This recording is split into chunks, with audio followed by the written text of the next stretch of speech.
Kyle Potter and watch Inside Card. I'm been seeing it's on Smith. Laura Swanson. We're back.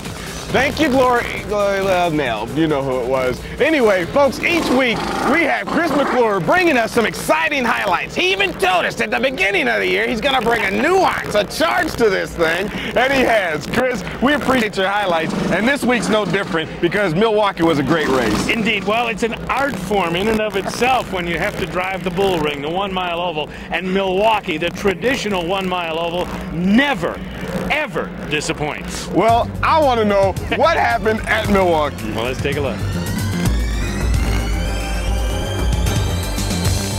The effort of Greg Moore to reprise his performance of 1997 at the famed Milwaukee Mile, when he became the youngest winner in the history of the series, seemed promising, even out to bear fruit, when a wheel literally went wrong and he instead came up with his least productive outing of 1998. Not that the door wouldn't have been open for a number of others anyway, like Patrick Carpentier, who reprised his Nazareth pole with yet another at the Miller 200. Carpentier began his Milwaukee quest with 16 miles on the point, dogged throughout by Michael Andretti, who insisted on peeking here and there for a way around. When he thought he found it, Monsieur Carpentier objected with a flick of the wrist.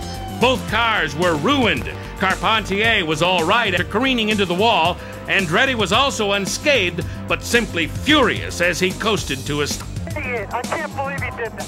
Moore was the immediate beneficiary of it all, assuming the lead for the next 55 laps, when a green light pit stop forced him off the lead. Shortly thereafter, Moore's right front wheel was ruined by contact, and his day was effectively finished, with no points in 13th place.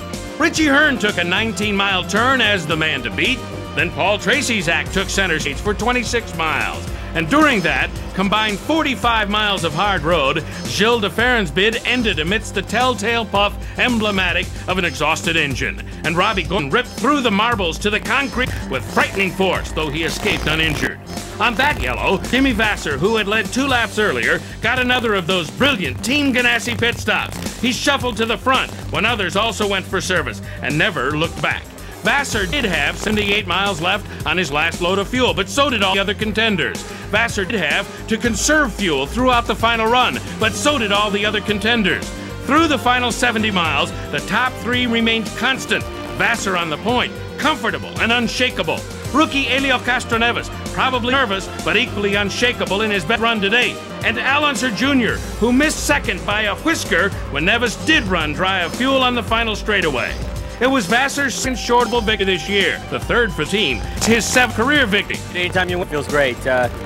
You know, that's what we're out here to do, and get points for the championship, and on a great race team. And you know, it takes a great race car and a good group of guys. John Travis has designed a beautiful car. I've been saying it all along, and we got to prove a little bit of it today. We're still developing the thing. We're still learning about it. It was Algiers' best since Japan, and 5th for Bobby Rahal was a season best for him.